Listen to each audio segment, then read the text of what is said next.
Hi friends, welcome to my channel. ನಾನು ನಿಮ್ಮ ಪ್ರೀತಿಯ ಶಿಲ್ಪಾ ಶುಭಾಷಿಣಿ. ಇವತ್ತು ತುಂಬ ಟೇಸ್ಟ್ ಆಗಿರುವಂಥ ಬೇಕ್ರಿ ಸ್ಟೈಲಲ್ಲಿ ಯಾವ ರೀತಿ ವೆಜಿಟೇಬಲ್ ಪಪ್ಸ್ನ ಮಾಡೋದು ಅಂತ ನೋಡ್ಕೊಬರೋಣ. ಮೊದಲಿಗೆ ಒಂದು ಬೌಲ್ ತೊಗೊಂಡಿದ್ದೀನಿ. ಅದಕ್ಕೆ ನಾನು ಒಂದು ಬೌಲು ಮೈದಾ ಹಿಟ್ಟನ್ನು ಹಾಕ್ತಾಯಿದ್ದೀನಿ. ಅದೇ ರೀತಿ ಒಂದು ಬೌಲು ಗೋಧಿ ಹಿಟ್ಟನ್ನು ಹಾಕ್ತಾಯಿದ್ದೀನಿ. ಅದಕ್ಕೆ ಸ್ವಲ್ಪ ಉಪ್ಪು ಮತ್ತು ಎಣ್ಣೆನ ಹಾಕ್ಕೊಂಡು ಚೆನ್ನಾಗಿ ಮಿಕ್ಸ್ ಮಾಡಿಕೊಂಡು ರೊಟ್ಟಿ ಕಲಿಸ್ತೀವಲ್ಲ ನಾವು, ಆ ಹದಕ್ಕೆ ನಾವು ನೀಟಾಗಿ ರೆಡಿ ಮಾಡ್ಕೋಬೇಕು.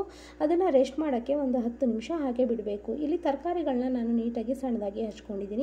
ಮೊದಲಿಗೆ ಒಂದು ಬಾಣಲಿಯನ್ನು ಇಟ್ಟು ಅದಕ್ಕೆ ಆಯಿಲ್ನ ಹಾಕಿ, ಅದಕ್ಕೆ ಸಾಸಿವೆನ ಹಾಕಿ, ಸಣ್ಣದಾಗಿ ಹಚ್ಕೊಂಡಿರುವಂಥ ಈರುಳ್ಳಿನ ಹಾಕಿ ಚೆನ್ನಾಗಿ ರೋಸ್ಟ್ ಮಾಡಬೇಕು.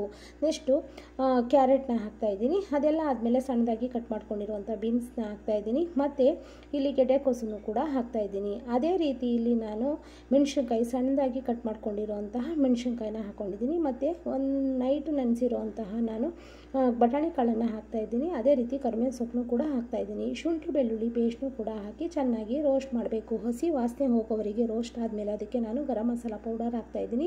ಮತ್ತು ಅದಕ್ಕೆ ಸಾಂಬಾರು ಪೌಡರ್ನು ಕೂಡ ಹಾಕೋತಾ ಇದ್ದೀನಿ. ಇದು ತುಂಬ ಸ್ಪೈಸಿಯಾಗಿ ತಿನ್ನೋದಕ್ಕೆ ತುಂಬ ಚೆನ್ನಾಗಿರುತ್ತೆ. ಸಣ್ಣದಾಗಿ ಕಟ್ ಮಾಡ್ಕೊಂಡಿರುವಂಥ ಸಾಂಬಾರು ಸೊಪ್ಪನ್ನು ಕೂಡ ಹಾಕೋಬೇಕು. ಇಲ್ಲಿ ನಾನು ಉಪ್ಪನ್ನು ಆ್ಯಡ್ ಮಾಡಿದ್ದೀನಿ, ಆದರೆ ವಿಡಿಯೋ ಎಡಿಟ್ ಮಾಡಬೇಕು, ಅದು ಬಿಟ್ಟು ಹೋಗ್ಬಿಟ್ಟಿದೆ. ಸ್ವಲ್ಪ ನೀರನ್ನು ಹಾಕ್ಕೊಂಡು ಲೋ ಫ್ಲೇಮಲ್ಲೇ ಚೆನ್ನಾಗಿ ತರಕಾರಿಗಳು ಬೇಯೋವರೆಗೆ ಹಾಗೆ ಬಿಡಬೇಕು. ಒಂದು ಮುಚ್ಚಳನ ಇದ್ರ ಮೇಲೆ ಮುಚ್ಚಬೇಕು. ನಾನಿಲ್ಲೊಂದು ಬೌಲ್ಗೆ 3 ಸ್ಪೂನು ಮೈದಾ ತೊಗೊಂಡಿದ್ದೀನಿ. ಅದಕ್ಕೆ 2 ಸ್ಪೂನು ಆಯಿಲ್ನ ಹಾಕಿ ಚೆನ್ನಾಗಿ ಮಿಕ್ಸ್ ಮಾಡಿದ್ದೀನಿ.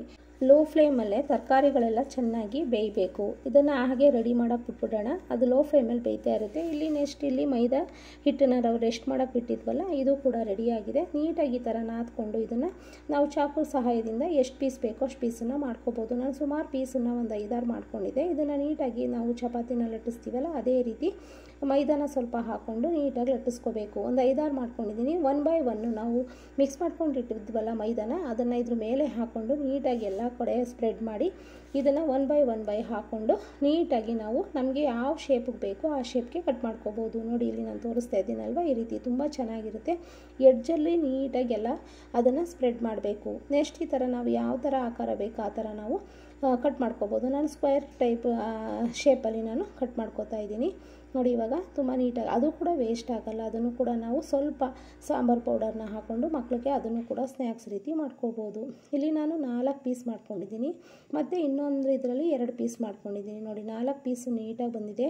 ತುಂಬ ಚೆನ್ನಾಗಿರುತ್ತೆ. ಮನೇಲಿ ಈ ಥರ ಮಾಡಿಕೊಡಿ. ಯಾಕಂದರೆ ಮಕ್ಕಳು ಹೊರಗಡೆ ಬೇಕ್ರಿ ಐಟಮ್ಸ್ನ ತಿನ್ನೋದ್ರಿಂದ ಅವ್ರ ಆರೋಗ್ಯನೂ ಕೂಡ ಹದಗೆಡುತ್ತೆ. ಇಲ್ಲಿ ನಾವೇ ಮಾಡಿರೋದ್ರಿಂದ ತುಂಬ ಚೆನ್ನಾಗಿರುತ್ತೆ, ಹೆಲ್ತಿಯಾಗಿರುತ್ತೆ. ಒಂದು ಸಲ ಟ್ರೈ ಮಾಡಿ ನೋಡಿ. ನೀಟಾಗಿ ಅದು ಲೇಯರ್ ಬರುತ್ತೆ, 5-6 ಲೇಯರ್ ಇರುತ್ತೆ.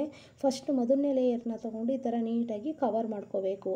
ನೆಕ್ಸ್ಟು ಉಳಿದಿರೋವಂಥ ಲೇಯರ್ಗಳನ್ನ ತೊಗೊಂಡು ಫುಲ್ ಕವರ್ ಮಾಡಬೇಕು. ಯಾಕಂದರೆ ತರಕಾರಿಗಳು ಎಣ್ಣೆಯಲ್ಲಿ ಬೇಯಬೇಕಾದ್ರೆ ಕೆಳಗಡೆ ಹೋಗಬಾರ್ದು. ಆ ರೀತಿ ನೀಟಾಗಿ ಅದನ್ನು ಕವರ್ ಮಾಡಿಕೊಂಡು ರೋಸ್ಟ್ ಮಾಡಬೇಕು.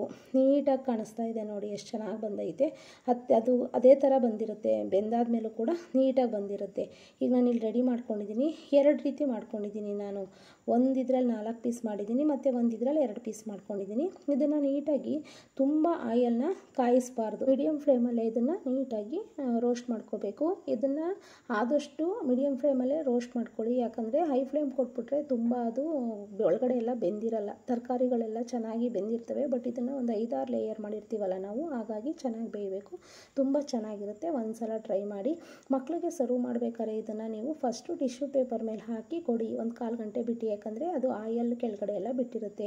ಈ ವಿಡಿಯೋ ನಿಮ್ಗೆ ಇಷ್ಟ ಆಗಿದೆ ಅನ್ಕೋತೀನಿ. ಯಾರ್ಯಾರು ನನ್ನ ಚಾನಲ್ನ ಸಬ್ಸ್ಕ್ರೈಬ್ ಮಾಡ್ಕೊಂಡಿಲ್ಲ, ಪ್ಲೀಸ್ ದಯವಿಟ್ಟು ಸಬ್ಸ್ಕ್ರೈಬ್ ಮಾಡಿಕೊಂಡು ಲೈಕ್ ಮಾಡಿ, ಶೇರ್ ಮಾಡಿ. ಹಾಗೆ ಹೇಗಿತ್ತು ಅಂತ ಕಾಮೆಂಟ್ಸಲ್ಲಿ ತಿಳಿಸಿ. Thank you.